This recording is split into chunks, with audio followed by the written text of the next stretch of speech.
Hi, I'm Natalie Rogers with Tat Your Own Adventure. Today we're going to be going over the basic chain, so if you're new to tatting, this is a great place to start.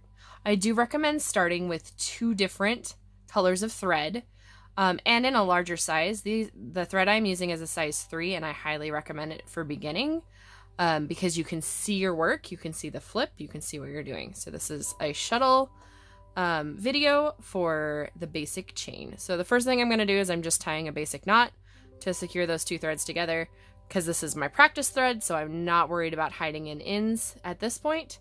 That's something in a later video that you'll want to check out, is hiding a later skill that you want to check out is hiding your ends. We're going to start with making the chain in the teal color of my thread, and I'm going to work it with the purple. So to determine what color is going to show up, it's whatever you put around your hand. Whatever's around your hand is always going to be the color we're working when we're flipping our stitches. So we are going to work the basic knot, and what that is going to do is you're going to go, I wave at myself to get the thread to go behind my hand. I then take my shuttle and I go under the thread, and then I come back over, and as I come back over, I'm coming back through that little loop I made around my hand.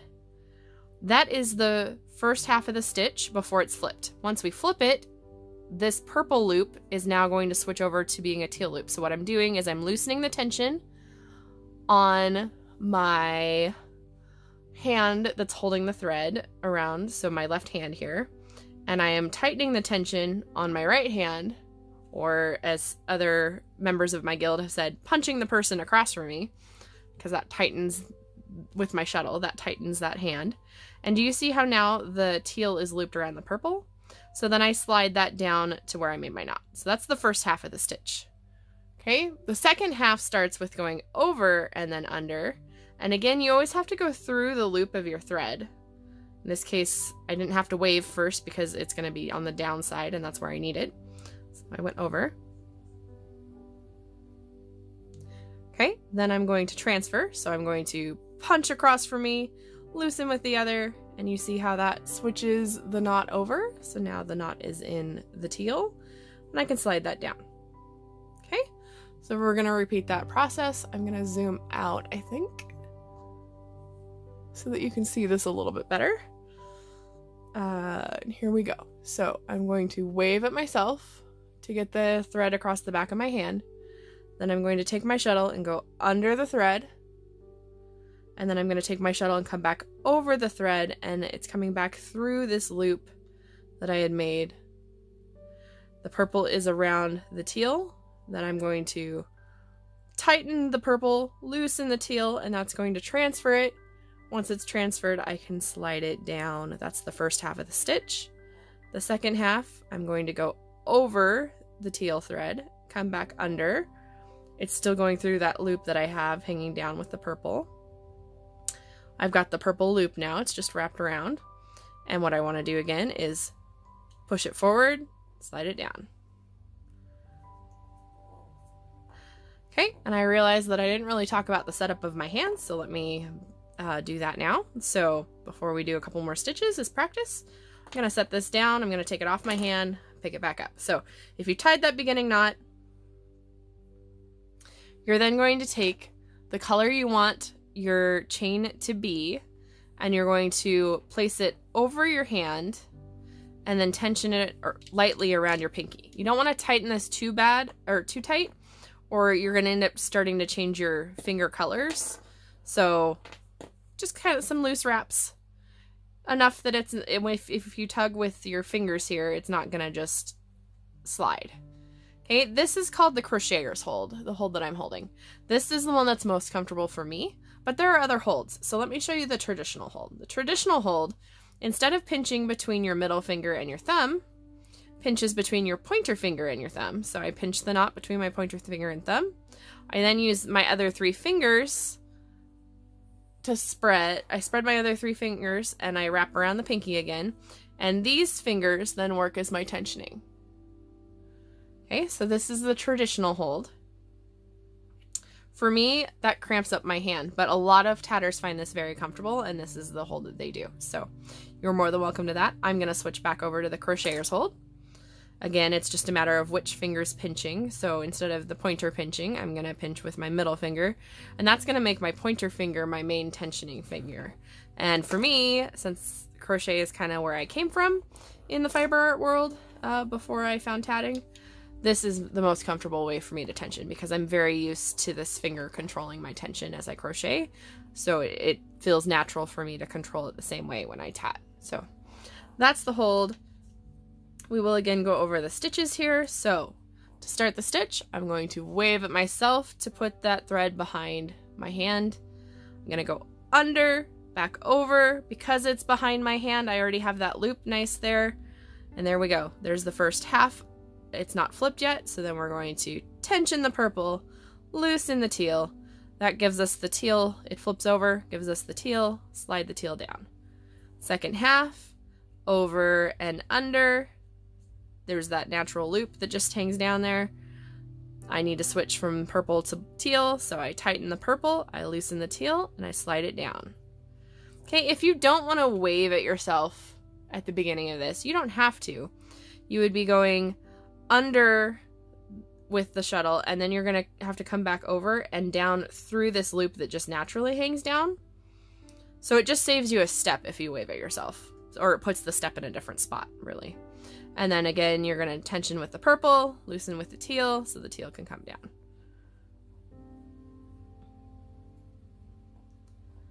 Okay, so first step again, I always wave, then go under, come back. That means my loop's already up where I need it, so it's really easy to come back through.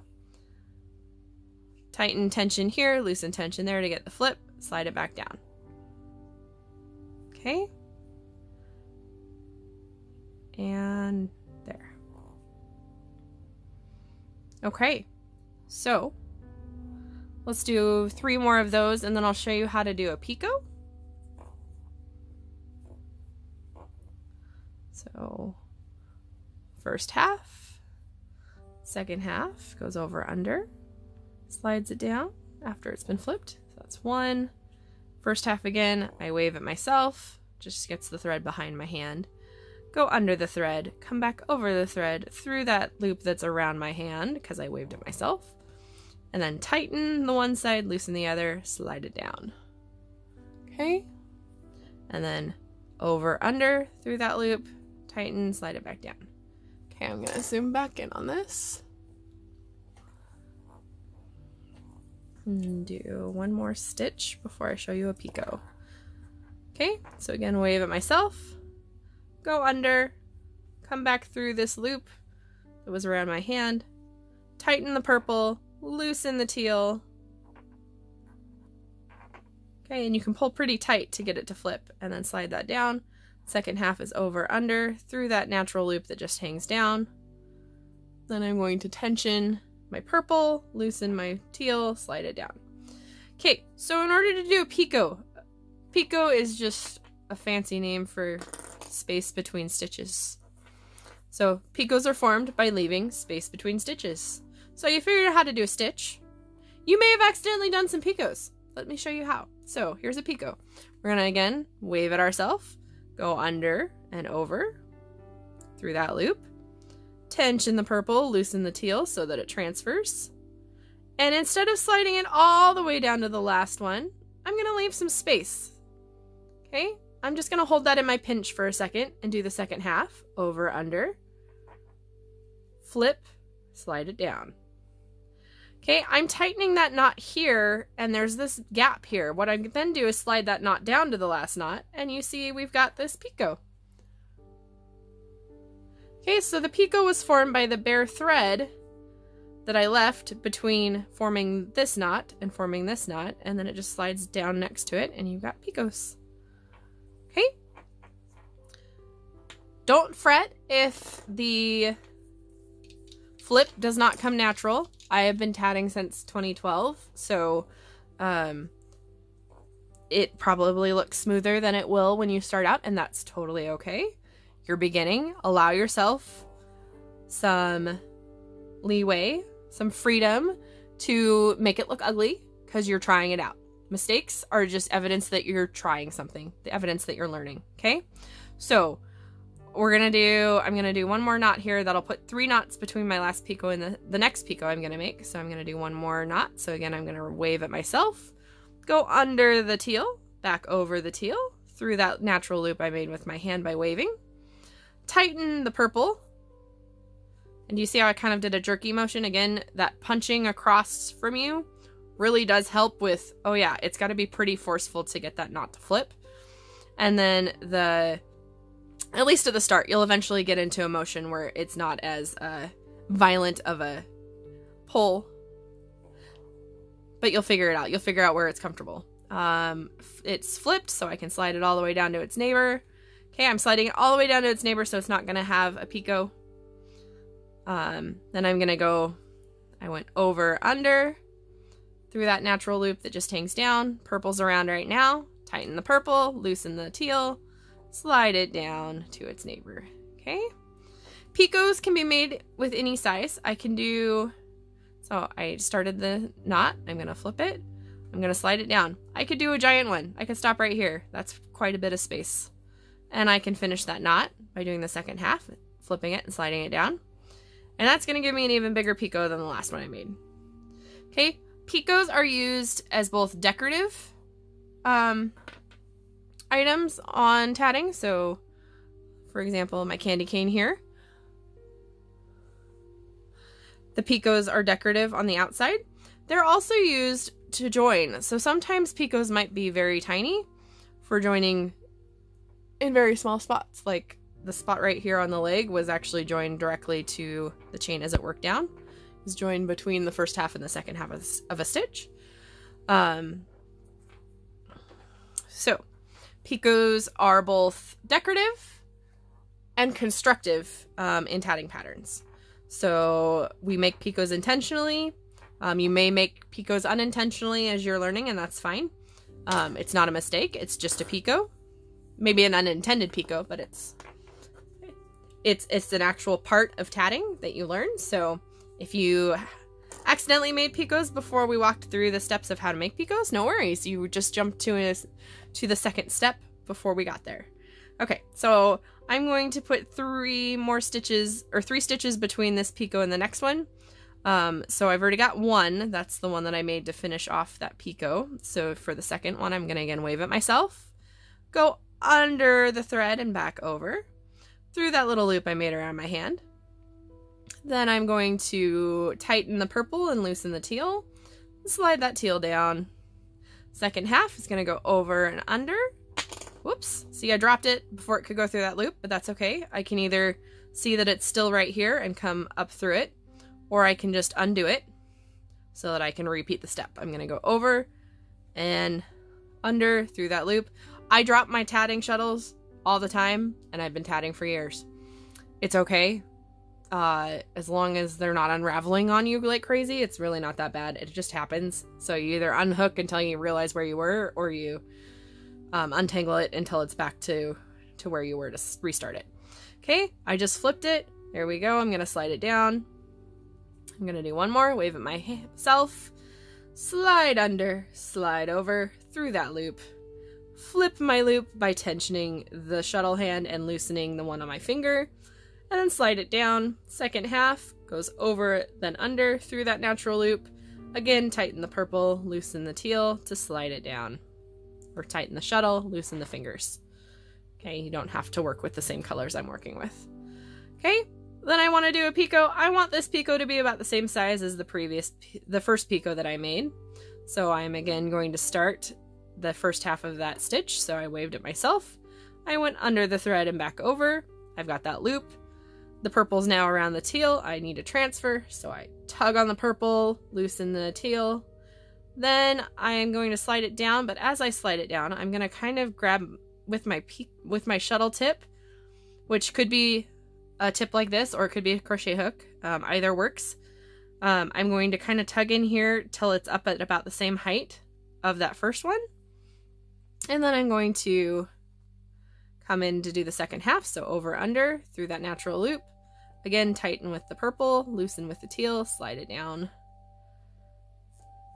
And there we go. That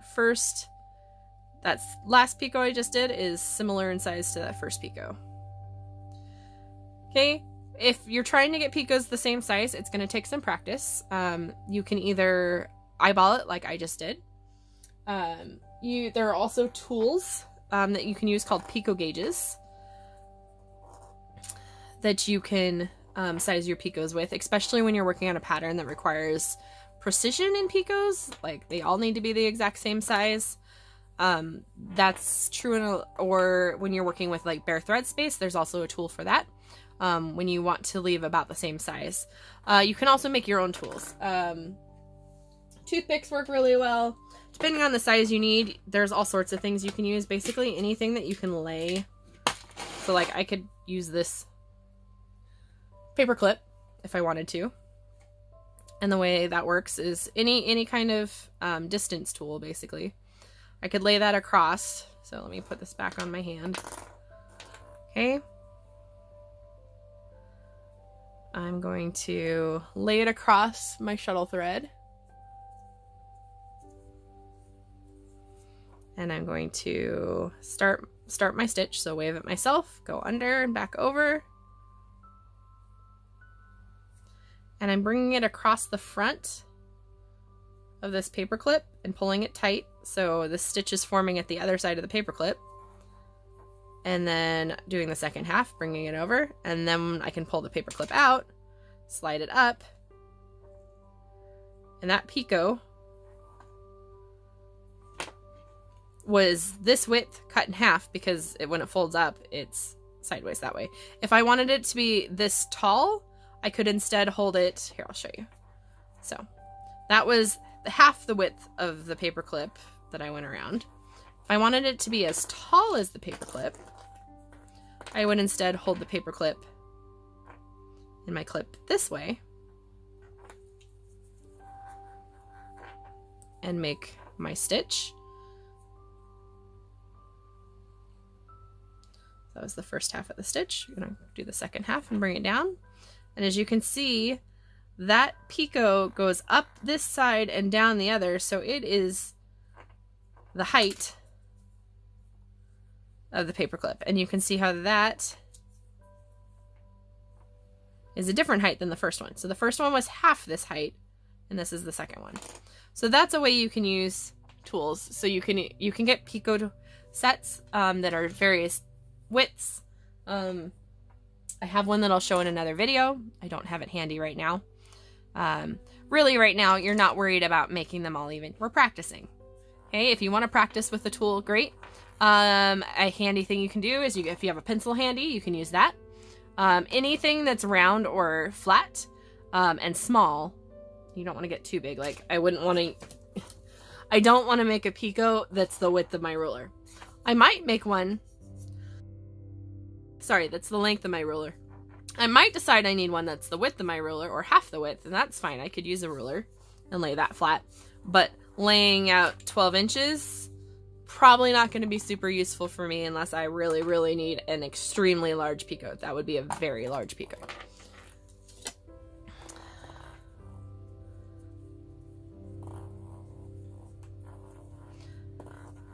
So again, we're still practicing with our chain. I'm going to make the chain start curving back the other way. So far it's kind of been curving in this one direction. I'm going to switch over to the purple. All I'm going to do is I'm going to, instead of, I had the teal around my hand, I took it all off my hand. I'm going to flip over my work, or reverse my work. And I'm going to take the purple and wrap it around my hand. So again, I'm using the crocheter's hold. I'm going around my fingers and wrapping around my pinky. Whoop. And I'm going to work the stitches now with the teal shuttle. So what's around my hand will make the stitches, so it's going to be in purple, but they're worked with the opposite shuttle or the opposite color if you're using two colors to practice. Okay? So I've wrapped it by waving at myself, going under and over through that loop, tensioning my shuttle. I took a couple times before it actually flipped, and bringing down that first half of the stitch, second half over under through that natural loop that hangs down. Okay, tension the teal That one flipped the first time. That's great. Slide it down. Wave it myself. Go under. Go back over. Through that loop.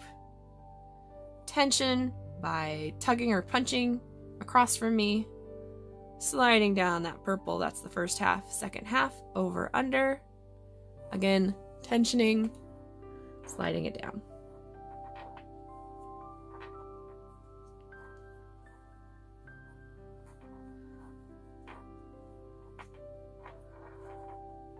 So practice making a chain, practice getting that flip down.